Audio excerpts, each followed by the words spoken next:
how do we score more than 90% marks and close to 100% in final exam? That is what you learn when you watch my videos.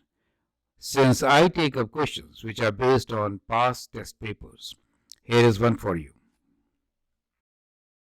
I am Anil Kumar. Welcome to my series on test preparation. This is for trigonometry. We are considering some examination style questions. Some of these questions are shared by my students. We'll understand these strategies to solve them effectively and easily, so that a similar question in the test, we always get it right. Perfect. Well, in case you want to learn from me, you can always send an email on the address given, or you can check our website. Perfect. The question here is radian measurements. The question here is, the Earth rotates on its axis once every 24 hours. Assume radius of Earth as 6370 kilometers. 3 questions are here for you to answer. You can pause the video, answer them one by one. First one, how long does it take Earth to rotate through an angle of 4 pi by 3? Second, how long does it take Earth to rotate through an angle of 120 degrees? Question number 3. How much distance will CN tower travel during rotation through 50 degrees of the Earth, right? We all are moving all the time, not realizing that we are indeed. Right. So, let's try to think about it and answer them. Here is a very simple way of answering these questions. Let's look into them one by one. A. How long does it take Earth to rotate through an angle of 4 pi by 3? Okay, so it is a circular rotation. As we know, Earth is rotating about its axis with the radius of 6370. Now, for the first case, we only have to relate the time of rotation. One circle, is 2 pi, right? So we know it's a circular rotation, right? So one circle is 2 pi radians, right? So we say in 24 hours, one full circle means 2 pi radians in 24 hours. Make sense? We want to know how long does it take us to rotate to 4 pi by 3. So unit 1 radian in 24 divided by 2 pi. Make sense? And now we say 4 pi by 3 radians in how much time? So we are going to multiply this by 4 pi by 3. So we have this as 24 over 2 pi times 4 pi by 3. Does it make sense? Simple as that. So no rocket science here, right? And now 3 times 2 is 6, which goes 4 times. And 4 and 4 is 16. Do you see that? So we get 16 hours as the answer for the very first one. Does it make sense to you? Correct?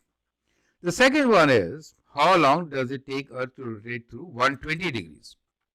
Now, when it talks about degrees, then I know you're doing chapter on radian measurements. Think in degrees, right? No harm. Both are the units for rotation, right? So we said 360 degrees, one full circle, 360 degrees in 24 hours. Make sense? So 1 degree in 24 divided by 360. We only want 120 degrees, right? Is 1/3, right? In 24 divided by 360, of course, degrees into 120. Find the answer. Clearly, this is like 3 times, right? So, 24 divided by 3 gives you 8 hours. This is probably the simplest approach to answer these type of questions. Unitary method. Perfect. Not a big thing, right? Okay, now great. So we've done this part. See, how much distance will CN tower travel during rotation through 50 degrees? Now that's the real question for you. Is CN tower moving? Let's think about this. It is, I think, I guess. Let's look into it. So, a rotation of 50 degrees. Okay, so that rotation, you get the idea. So, you remember A, the arc length, is related with radius and theta. Makes sense? So, A equals to r theta. But theta should be in radian, right? Where theta is in radians. We are given 50 degrees. That means I have to convert 50 degrees to radius. So, how will you convert 50 degrees to radians? Well, pi is 180 degrees. So, we'll multiply this by pi and we'll divide this by 180 degrees. Makes sense? Degree cancel, you are left with radians. Do you see that? Simple unit conversion. Not a big deal again, right? So using this, we can find the arc length or the rotation of the earth and then CN tower. How much does it travel during this time, right? We unfortunately cannot watch it traveling. So arc length A will be radius. Radius is given to us 6340, right? So R is 6370 for us, kilometers. And theta is 50 degrees, which we just converted to, so let me just simplify it a bit, 5 pi by 80. Makes sense? We'll substitute these values. So we have 6370 here times pi by 80. And let's calculate. Is that clear to you, right? So clearly we have 6370 times pi divided by 18. Answer is good number 1111.77. Okay, so I'll round this to all these ones with 2. You get this idea, right? Kilometers.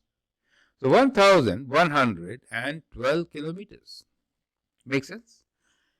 A very simple approach to find solution to all such questions. I hope you understand and appreciate it.